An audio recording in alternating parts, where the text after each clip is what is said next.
CM योगी के समर्थन में इस्तीफा देने वाले जीएसटी कमिश्नर फर्जीवाड़े में शामिल बताए जा रहे हैं। कहा जा रहा है कि उन्होंने फर्जी सर्टिफिकेट बनवाकर नौकरी ली और ये आरोप उनके खुद के सगे भाई विश्वजीत सिंह लगा रहे हैं। जांच हो जाएगी तो रिकवरी हो जाएगी। ये विकलांगों का हक मार करके फर्जी रूप से फर्जी विकलांग सर्टिफिकेट बनवाकर नौकरी प्राप्त किए थे। उनके सगे भाई का कहना है कि 2021 में उन्होंने खुद अपने ही भाई के खिलाफ ये शिकायत दर्ज कराई थी कि उन्होंने फर्जी विकलांगता का सर्टिफिकेट बनवाया और उस सर्टिफिकेट के जरिए ही जीएसटी कमिश्नर की नौकरी हासिल की। अभी कुछ दिन पहले ही जीएसटी कमिश्नर फूट फूट कर रोते हुए इस बात को कहते हैं कि भाई योगी आदित्यनाथ के समर्थन में मैं इस्तीफा दे रहा हूं, मुझसे रहा नहीं गया, मुझसे देखा नहीं गया कि उनके खिलाफ शंकराचार्य ने गलत भाषा का इस्तेमाल किया या फिर उन्हें कुछ बुरा भला बोला, ये मुझसे सहन नहीं हुआ। मैं जिसका नमक खाता हूं उसके सम्मान में मैं ये चीजें बर्दाश्त नहीं कर पाया और ये कहते हुए वो इस्तीफा दे देते हैं। अपनी पत्नी को लगातार फोन मिलाते हैं और पत्रकारों के सामने रोते हुए इस बात को कहते हुए नजर आते हैं। आप उनकी वो बात भी सुन लीजिए। हाँ, मैंने इस्तीफा दे दिया है। हाँ, मुझे बर्दाश्त नहीं हुआ, मुझे बर्दाश्त नहीं हुआ।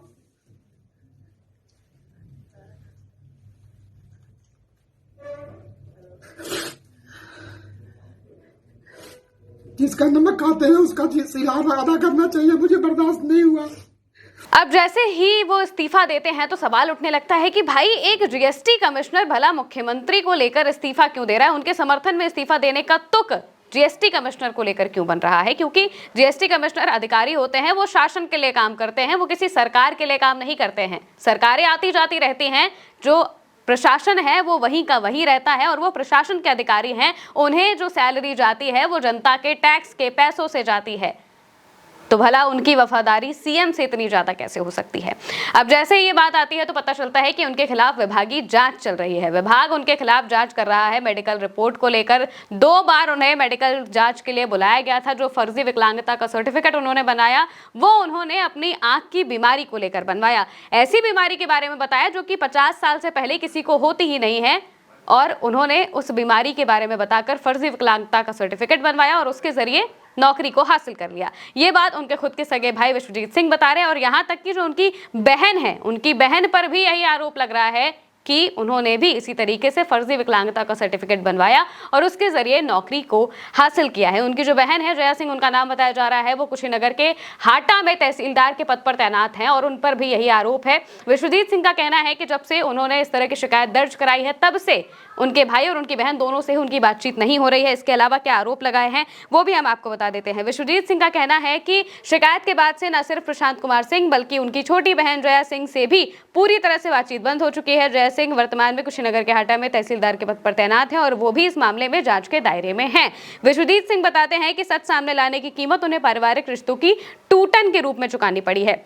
उनका कहना है कि वो किसी विकलांग के हक को मारता हुआ नहीं देख सकते, जबकि उनके सगे भाई ऐसा कर रहे हैं, तो इस वजह से उन्होंने शिकायत दर्ज कराई थी। विश्वजीत सिंह का दावा है कि प्रशांत कुमार सिंह और उनकी बहन जया सिंह ने अलग अलग सालों में लेकिन एक ही डॉक्टर से दिव्यांग प्रमाण पत्र बनवाया। डॉक्टर विश्वजीत सिंह का आरोप है कि प्रशांत कुमार सिंह ने साल 2009 में और जया सिंह ने साल 2012 में एक ही डॉक्टर से दिव्यांगता का प्रमाण पत्र हासिल किया था।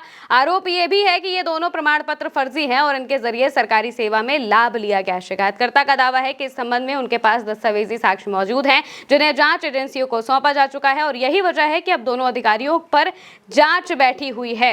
मुख्यमंत्री के समर्थन में इस्तीफा देने वाले जीएसटी कमिश्नर प्रशांत कुमार सिंह पर जांच बैठी हुई है और इसी जांच से बचने के लिए उन्होंने इस्तीफा दिया, ऐसे आरोप लग रहे हैं कि अब जांच होती तो फिर उन्हें निलंबित कर दिया जाता, सस्पेंड कर दिया जाता अगर वो पकड़े जाते तो इस वजह से उन्होंने खुद इस्तीफा दे दिया ताकि पेंशन तो आती रहे। ऐसे आरोप लगाए जा रहे हैं, ऐसा हम नहीं कह रहे हैं। अब जो मेडिकल बोर्ड है उन्होंने क्या कहा है, उनकी जांच किस तरीके से चल रही है उस पर भी हम बात कर लेते हैं। इसके बाद जो मंडलीय चिकित्सा परिषद है उन्होंने प्रशांत सिंह को कई बार बुलाया था, 2 से 3 बार उन्होंने प्रशांत सिंह को बुलाया था जाँच के लिए जब उन पर ये आरोप लगे थे 2021 में। उसके बाद से उन्हें 2-3 बार बुलाया गया, लेकिन वो नहीं पहुंचते हैं, बोर्ड के सामने पेश नहीं होते हैं और अपने बोर्ड के सामने, मेडिकल बोर्ड के सामने उनकी उपस्थिति दर्ज नहीं होती है।